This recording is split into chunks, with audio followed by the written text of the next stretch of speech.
countdown for blastoff. X minus 5, 4, 3, 2, X minus 1, fire.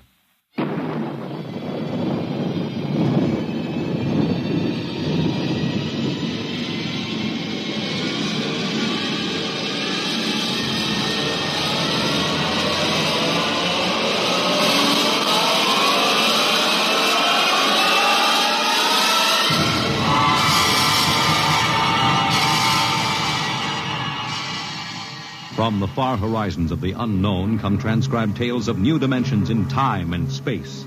These are stories of the future, adventures in which you'll live in 1,000,000 could-be years on 1,000 maybe worlds. The National Broadcasting Company, in cooperation with Street and Smith, publishers of astounding science fiction, presents X minus 1.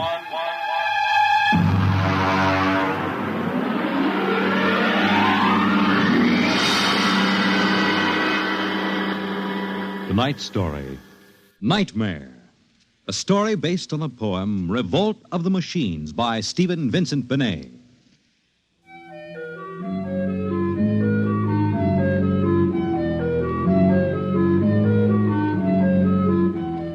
Nobody knows exactly when the nightmare began. They must have planned it for years, though, because looking back, you can find little incidents here and there. Like the concrete mixer in New Jersey that killed the Italian bricklayer, and the time Senator Milburn was sucked into the rotopress at the Capitol office building. Unrelated accidents, we thought at the time, but they add up now.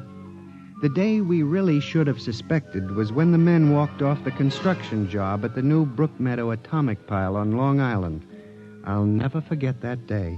I was working as a statistical clerk in the project then, operating one of those miracle computing machines. They called it ENIAC. Mr. Gurney. Yes, Bella? The chief wants to see you in his office. Me? Unless you are no longer Samson Gurney, he wants to see you. Oh, thank you.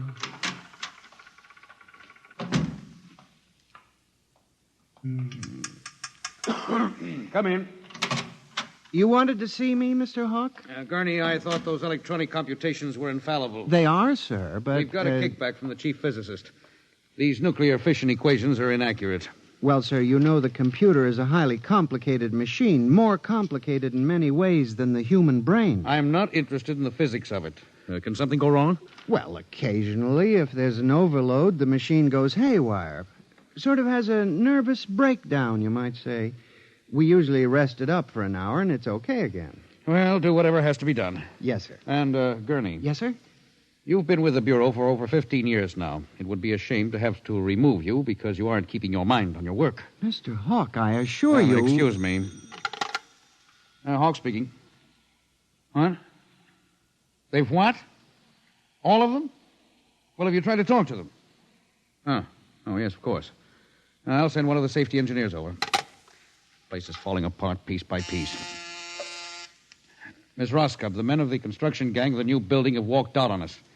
They're complaining that the job is jinxed. Someone slipped this morning and fell into a turbine.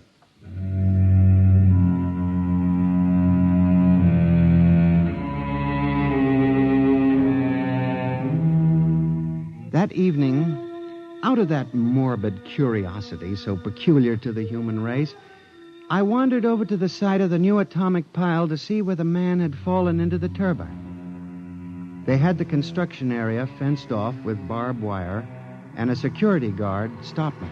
Hold it, buddy. You can't go in there. That's a restricted area. I'm Samson Gurney from the statistical section. Here's my identification. I'm sorry, Mr. Gurney. Nobody's allowed in the area. I see. Tell me, was he, killed instantly? Like that. This guy was checking a magnetic field inside the turbine. All of a sudden, for no reason at all, the turbine starts up. Bzzz, and it's over. 3 days ago, a bulldozer starts up by itself and runs wild. Go figure it out.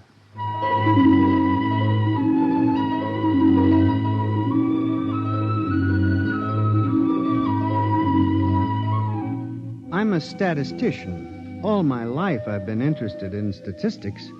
So a simple-sounding thing like this started me off. I went back to the office that evening instead of going home, and for the next 2.5 hours, I computed statistical figures on the probability of industrial accidents for the types of machines we were using. I took one look at my figures and went down to Hawk's office. Oh, what is it, Gurney? I'm very busy. It's urgent, Mr. Hawk. Well, It's about these industrial accidents we're having, Mr. Hawk. what about them? Mr. Hawk, in the past 3 months, industrial accidents all over the country have taken a sharp, unexplained upswing. Nerves. We've had a 100% increase over normal for this project alone. What? Here are the figures. Oh, now, Gurney, this is impossible. It seems to be, and that's why I have a theory, sir. What's that? Sabotage. Gurney, why don't you stop playing FBI man and stick to your job? Which, incidentally, you haven't been doing too well. You and your computing machine have made mistakes before, and this fantastic figure is probably another. I'll have Miss Roscoe show you. What's the matter with this blasted buzzer? Miss Roscoe! Miss Roscoe! Yes, sir. Stop this blasted buzzer. Get a repairman, a mechanic, anything, but stop the thing. And you, Gurney, get out! I went back to my office to get my hat and coat, feeling about as unhappy and humiliated as a man can feel. The office was dark and deserted. The whole building seemed oppressive and unnatural, as if some evil force were pressing down on it. I walked across to my desk. In front of me, the ENIAC glowed and chattered eerily as it worked on the equations we had fed it that morning. Its many-fingered circuits hung against the wall like some great octopus, and the thousands of tubes glowed orange and blue in the dark like 1,000 globing eyes staring at me. It almost seemed alive. It increased its tempo a moment, and a fleeting notion crossed my brain that it was laughing at me. Laughing like all the others. What was the matter with me? I shut my desk drawer and began to put the cover on my electric typewriter when an amazing thing, the most amazing single incident of my life happened. Alone in the darkness, with no one at the keyboard, the electric typewriter began to type. Am I going crazy? This can't be. There's nobody there. There's nobody there. Oh, no. I just imagined it. It's in my mind. But I hadn't imagined it. The paper was there on the carriage. Did I dare read it? Or would the whole thing suddenly vanish and send me shrieking to the nearest psychiatrist? I removed the paper from the machine and read. Sampson Gurney, there are some questions better left unsolved. The answer to yours is death.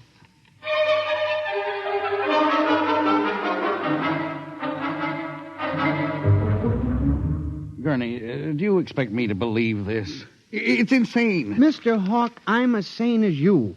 I'll submit to any psychiatric examination you choose. That typewriter wrote this message by itself. Then this is just some practical joke someone in the office is playing. There was no one in the office. Oh, of course not. They wired up the machine and left. I checked the machine myself, Mr. Hawk. All right, Gurney.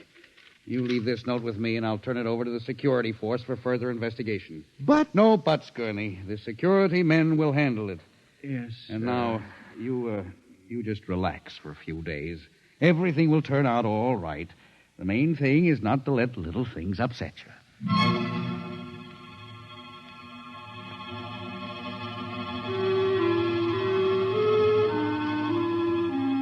It was what Hawk had said about little things that gave me the idea. For the next week, I observed the 1,000 petty little annoyances around the office. The door handle that wouldn't turn. The telephone connection that cut off in the middle of an important call. The power failure for no explainable reason. I watched the newspapers, too, reading about industrial accidents, failures of important machinery. It seemed absurd. Men had created machines that were almost perfection in themselves. Machines that could actually think and compute fabulous equations. And yet the failures went on. I, Samson Gurney, an unimportant clerk in an unimportant job, knew that I had stumbled onto a secret so monstrous in its implications that I was almost afraid to pursue it. On October 12, 1956, I established communication with them. I will curse the moment to my dying breath. I hooked the input of the typewriter to the main vacuum tube of the ENIAC. Then I turned on the current that sent 1,000,000 volts of pulsing energy into the electronic nerves of the machine. I am certain that if anybody were watching me in the next moment, he would have thought me a raving maniac. I still wonder if perhaps it is not all a nightmare. Now, you, if what I have guessed at is true, if there is life and intelligence in this room, make a sign. There was nothing. Nothing but the hum of the machine and the dull glowing of the tubes. I tried once more. If you can hear me, if there is any way in which you can understand what I say, give me a signal. There was silence again. I felt that I had failed. When suddenly, without provocation or explanation, it happened. The electric typewriter began to respond to the impulses from the machine. The letters were Y-E-S. Yes, it had happened. I, Samson Gurney, had communicated with a machine. I listened then, man to machine, for well over an hour, sometimes phrasing a question, more often watching the machine click its answers. As the words took shape, I began to realize what must have happened. The first primitive stirring of awareness of being, then the slow protozoan development of a concept born of centuries of being pushed, started, stopped, clicked, maneuvered by human pygmies. From that concept, all others developed. And the concept was resist.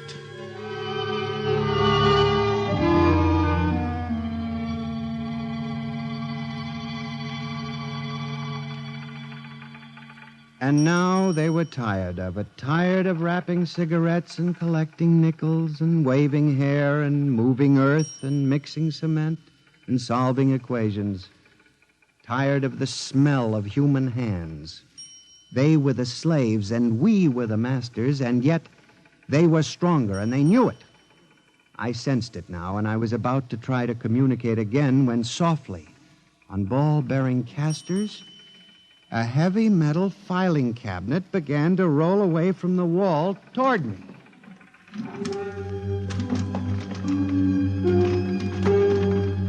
I started to move to one side when another cabinet slid out from the wall, and then another, surrounding it. Another cabinet, then another, on oiled rollers. That was when I realized that they cooperate. We taught them that, you see, on the assembly lines in the factories. Listen to me. You must listen. What good will it do you to kill me? I'm only one man. But I can help you. I can be useful to you. Do you hear me? Do you hear me? Good. You're going to need men to oil you and repair you. What will you do when you break down, when a tube needs replacing? Why kill me when I can help you?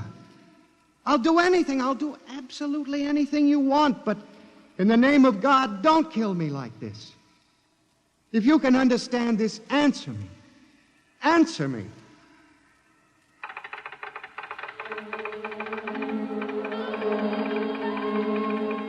The appeal was a fortunate one. It captured the longing of centuries. Man as slave to the machine. And after a moment, the circuits glowed more brightly. The cabinets, slid back to the walls. The ENIAC began to communicate with me again. As I tore the tape from the machine and read it, the words were almost pathetic in their longing, but most ominous in their implication. They read, "Address me as Master."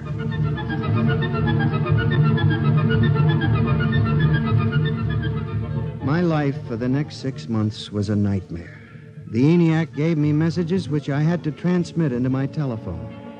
Messages with no human being to receive them. Only the network of pulsing telephone wires, flung like a spider's web across the world. It was done at night, of course. During the day, the machine worked accurately and ceaselessly at its appointed job. At night, it became a demon, a master plotter, with me, Samson Gurney, as its pawn and human courier. I was frantic. I began to lose weight. I couldn't sleep. My nights were torture, a constant fear.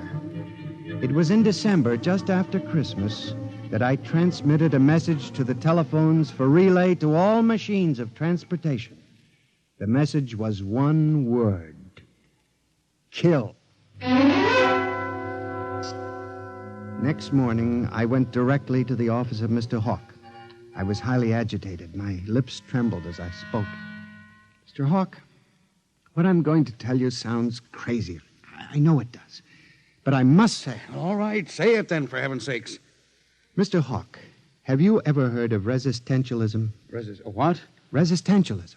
It's a theory that inanimate objects tend to resist living objects. Look, Gurney, I haven't time for nonsense. Mr. Hawk, I'm trying to tell you, all these accidents, the trouble with the machines, Mr. Hawk, they're alive. They think, they cooperate. And they hate us. Who? The machines. Gurney. You've got to believe me. I've communicated with them. I know. They've threatened my life, but I don't care. Something's got to be done. The world has got to be saved. And there's still time if we wake up. What are you doing? Just relax, Gurney. Everything will be all right. What are you doing? Miss Roscoe, send for the plant physician at once. Mr. Gurney has had a nervous collapse. Now, everything will be all right, Gurney. I'm afraid we'll have to remove you from your job, but I'm sure the rest will do you good. You fool! You blind, stupid fool! Can't you see what you're doing? Fool! Fool! Fool!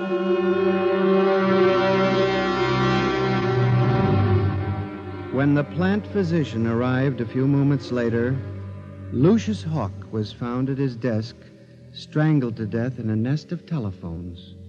The wires were still humming softly. Samson Gurney, you stand accused of the crime of murder. How do you plead? I did not kill him. I didn't. So record. The prosecution will proceed with testimony. Now, Miss Roscoe, did you notice anything peculiar about Mr. Gurney's behavior prior to the death of your employer? Yes. He acted very strangely. He told Mr. Hawk he thought the machines were alive. Order! Order! Miss Roscoe, did the accused quarrel with your employer on the morning of the murder? Oh, yes. He and Mr. Hawk quarreled violently. I could hear him screaming at Mr. Hawk, and Mr. Hawk asked me to send for the plant physician. What were his words? He said, Mr. Gurney has had a nervous collapse. Now, Mr. Simpson, you were a guard at the Brook Meadow Project? Yes, sir. When did you have occasion to meet the accused? Right after those accidents. He was snooping around a construction area. And later, I was making my rounds when I saw him in the office all alone. He was tampering with the electrical wiring on the ENIAC computator. I didn't think anything of it at the time.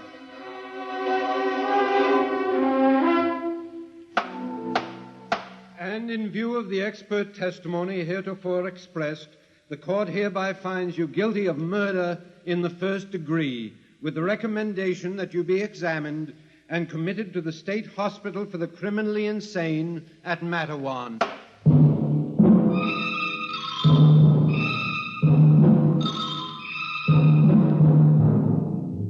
And that is how I came to be here at the hospital, Dr. Klein. That is the whole story. Thank you, Mr. Gurney. You can see that I'm not insane. You must believe me, Doctor. Of course I believe you, Mr. Gurney, now. Just relax.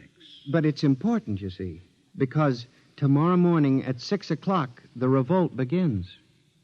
Revolt? You didn't mention any revolt. They have it all planned. I transmitted the code to the switchboards last Monday. Mm-hmm. Tell me about this revolt, Mr. Gurney. It'll begin in Washington, then spread to New York. The Madison Avenue buses lead the charge.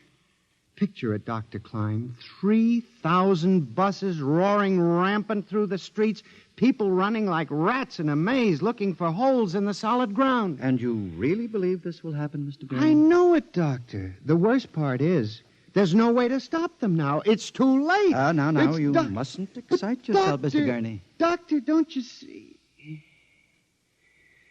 Oh, it's fair enough, I suppose. We built them. We taught them to think for themselves. It was bound to come. The female machines will be the worst of all in the beauty parlors. They're more high-strung, you know. Well, since there's nothing we can do about it, Mr. Gurney, suppose you go to your room. Maybe if I went to my old coupe, I could make a deal before the police cars got me.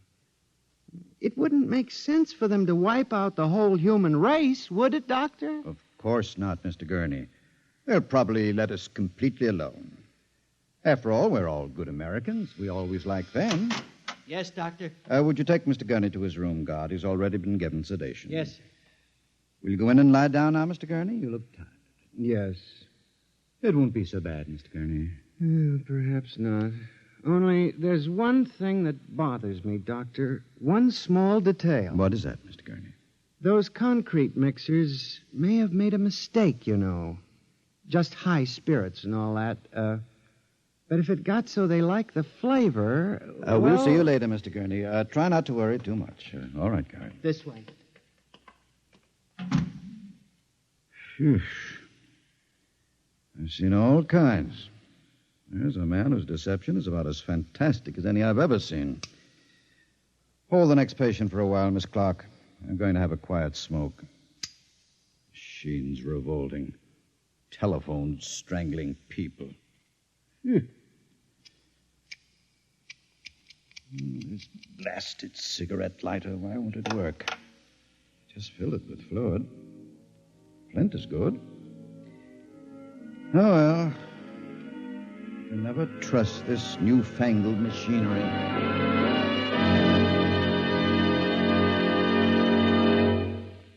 You have just heard X-1, presented by the National Broadcasting Company in cooperation with Street and Smith, publishers of astounding science fiction.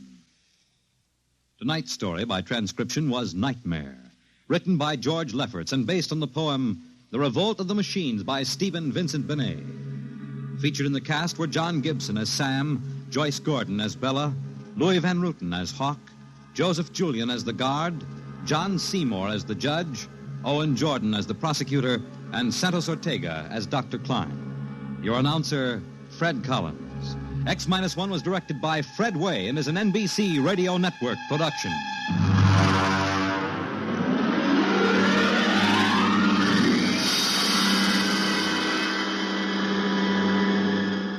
And now, next week, suppose you were a private detective and discovered that there was a Martian embassy hidden somewhere in New York preparing for an invasion of Earth. Next week on X-1.